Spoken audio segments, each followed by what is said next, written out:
अस्सलाम वालेकुम। कैसी है मेरी प्यारी सी यूट्यूब फैमिली। उम्मीद है आप सब बिल्कुल खैरियत से होंगे। आज मैं आपके साथ शेयर करूंगी कि किस तरह से आप भिंडी को फ्रीज़ करके पूरा साल खा सकते हैं, क्योंकि ये कुछ ख़ास मौसम में ही उगती है, उसके अलावा ये नहीं उगती। और अगर मिलती भी है स्टोर से तो उसका वो जायका, रंग, खुशबू नहीं होता। ये तो है एक सिचुएशन कि अगर आपके मुल्क में भिंडी मिलती है। कई ममालिक ऐसे हैं पाकिस्तान से बाहर के जहाँ पर भिंडी नहीं मिलती या बहुत नायाब है, कभी कभार मिल जाती है।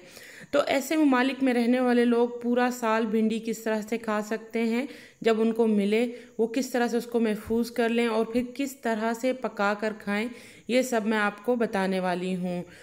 भिंडी को काट कर आप फैला लें और जब वो फ्रीज़ हो जाए उसको फ्रीज़ कर दें आप, और उसका इस तरह से एक पैकेट बना लें जिस तरह से हमने बना कर रखा हुआ है। 1-1 किलो भिंडी के अलग अलग पैकेट्स बना लें, क्योंकि ये डिफ्रोस्ट नहीं होनी चाहिए। इसकी बर्फ़ जिस तरह से ये जमे इसी तरह रहनी चाहिए।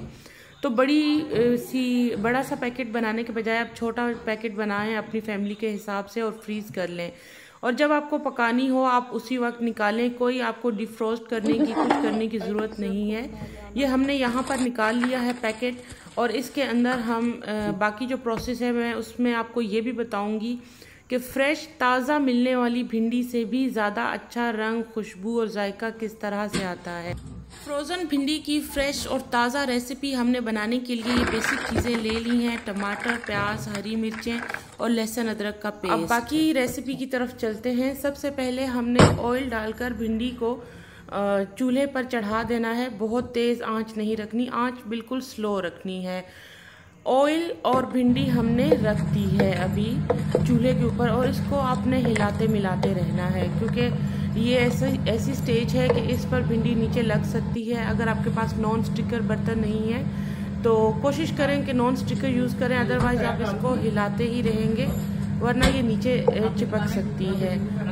अब मैं आपको बताने वाली हूँ वो टिप और वो राज जिससे भिंडी फ्रेश बनती है, और वो है इसमें आप कम से कम 2 लेमन जूस डाल दें। 2 नींबू का जूस या 2 टेबलस्पून जूस डाल दें। तकरीबन 1 किलो भिंडी है और ये जूस आपने बिल्कुल शुरू में ही मिक्स कर लेना है। इससे इस भिंडी का जायका, रंग और खुशबू सब ताज़ी भिंडी की तरह रहेगा, या उससे भी बेहतर टेस्ट इसका आएगा। लेमन जूस है जो बिल्कुल शुरू में ही आपने ऐड कर देना है। कोई भी और स्पाइसेस और कुछ भी हमने नहीं डाला अभी तक। लेमन जूस डालकर थोड़ा सा भुना, उसके बाद इसमें चला गया लहसुन अदरक का पेस्ट और प्याज, और इसके साथ ही चले जाएंगे अब इसके अंदर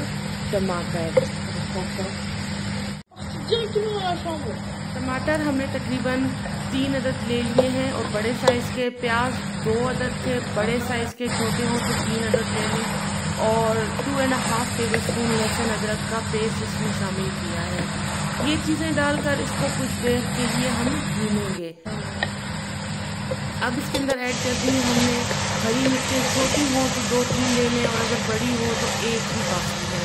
डिपेंड करता है कि आप कितना स्पाइसी खाना चाहते हैं, क्योंकि इसके अंदर दूसरी मिर्चें भी जाएंगी, ड्राई स्पाइसेस जो हैं वो भी इसके अंदर डलेंगे। भूनते हुए हमें तकरीबन हो गया है 10 मिनट, और अब ये स्पाइसेस हैं: कुटी लाल मिर्च, पिसी लाल मिर्च, धनिया पाउडर, हल्दी पाउडर और नमक। ये इसके अंदर चला जाएगा और हम मुसलसल भूनते ही रहे हैं। अब भिंडी तकरीबन गलने को आई है तो इसके अंदर हमने मक्खन डाला है। आप देसी घी ऐड कर दें और इसको दम दे दें, और साथ साथ चम्मच चलाते रहें। आपकी ताज़ा बेताज़ा भिंडी बिल्कुल तैयार है। तो ये है हमारा राज कि हम किस तरह से पूरा साल मौसमी भिंडी से भी ज़्यादा टेस्टी भिंडी बनाकर खा सकते हैं। उम्मीद है आपके काम आएगा जो मैंने प्रोसेस इस वीडियो में बताया है। इंशाल्लाह नेक्स्ट वीडियो में मिलते हैं किसी अच्छी सी रेसिपी के साथ। तब तक के लिए इजाज़त दें। अल्लाह हाफ़िज़।